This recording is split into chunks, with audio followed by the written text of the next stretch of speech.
A-level economist, this is everything that you need to know on indirect taxes to get an A star in your exam.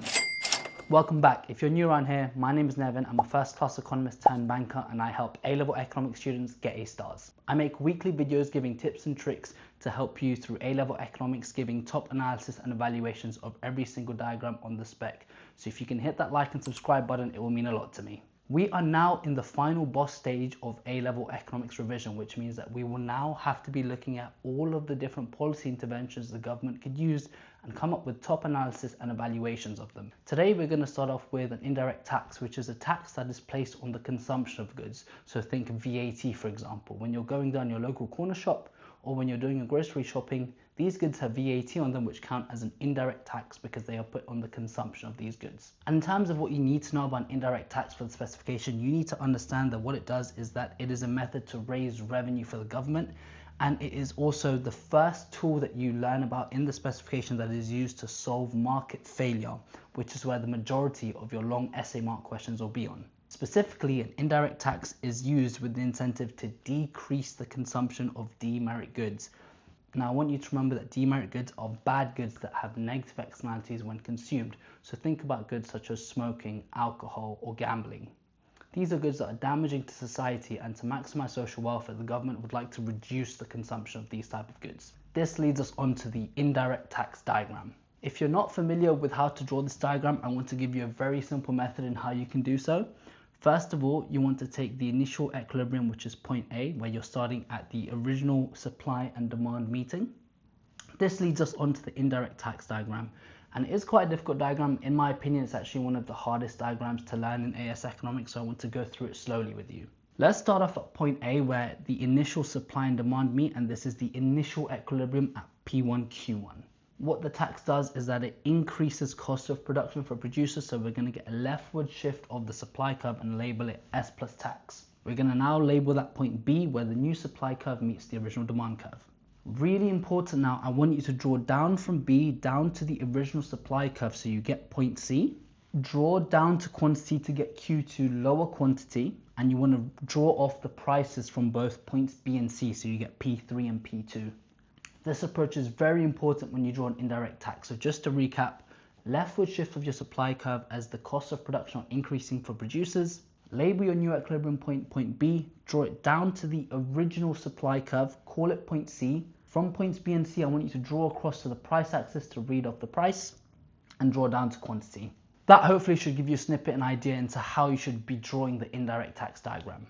But that is just the beginning. The top A-star students, what they are doing is going to deep analysis for every single economic agent. If you've not already seen my watermelons leak video, there is one fruit you should be thinking about when you're doing A-level economics analysis, and that is watermelons. And essentially, that is an acronym where you have to assess the impacts on each economic agent, namely the consumers, the producers, and the government from any intervention we do. So that is exactly what we're going to do.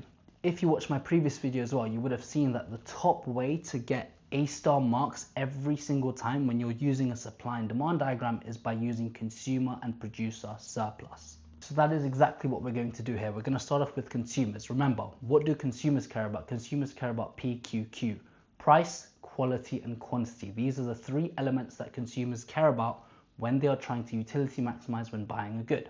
And we're going to focus specifically now on this table and looking at the changes before and after on our economic agents. So if we start off with consumers, if we're looking at consumer surplus, remember consumer surplus is just the difference between what consumers are able and willing to pay for the good and the price they actually pay. And it is a measure of consumer welfare, put really simply. If we look at the level of consumer surplus before, as we can see, when we're at point A at the initial equilibrium, the area under the demand curve at point A is area DAP1. Hopefully you can see that. This is the original level of consumer surplus at the original equilibrium point. However, after the indirect tax is placed, remember, really important you don't get mixed up here, the higher price is always paid by consumers. So P3 is paid by consumers and P2, the lower price, is received by producers. So now that consumers are paying P3 after this indirect tax is imposed by the government, you can see that the level of consumer surplus falls massively to a smaller triangle area of DBP3. And immediately you can see we're on our way to doing A-star analysis because we can immediately say that this is a decrease in consumer surplus. And good students in their essays now will immediately talk about this and say that this represents a decrease in consumer welfare. Consumers are worse off because of this indirect tax.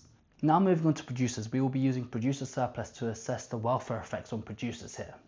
Remember, producer surplus is the difference between what producers are able and willing to sell the good at and the price they actually receive for the good. Really simply, to put it another way, it is a measure of producer welfare, aka profit. Producer surplus is profit. So if you look at the initial area of producer surplus here at point A, remember it is essentially just the price above the supply curve. So it is going to be triangle area P1EA. However, because of the indirect tax, this falls now to P2, the price that producers receive for the good, which means that price above the supply curve now, it falls down to P2 and it leaves us with the smaller triangle area P2CE. Again, hopefully it's really simple and intuitive here to be able to tell and see that producer surplus falls. There's a decrease in producer welfare. There is a decrease in profit for producers. So it doesn't look like a very good story so far. Two of our main economic agents are already worse off because of the imposition of an indirect tax. But let's now see how the government feels.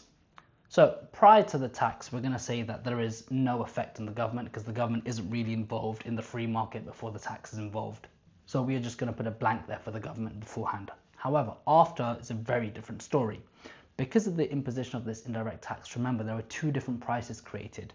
P3 is paid by consumers, P2, the lower price, is received by producers. This difference here, the difference between P3 and P2, that is revenue per unit that goes to the government. So that difference P3, P2 goes to the government and is placed on Q1 units of good, which leaves us with a massive area of government revenue of P3, P2, B, C.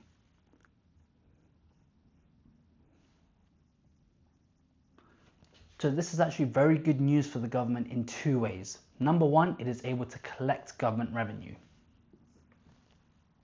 which is very good news because the government can now use this revenue to spend in more important areas of the economy. But also remember, specifically, this indirect tax was used to solve market failure and in particular, decrease the consumption of demerit goods, of bad goods with negative externalities that are not good for society. And we can very clearly see that the government is able to do this here.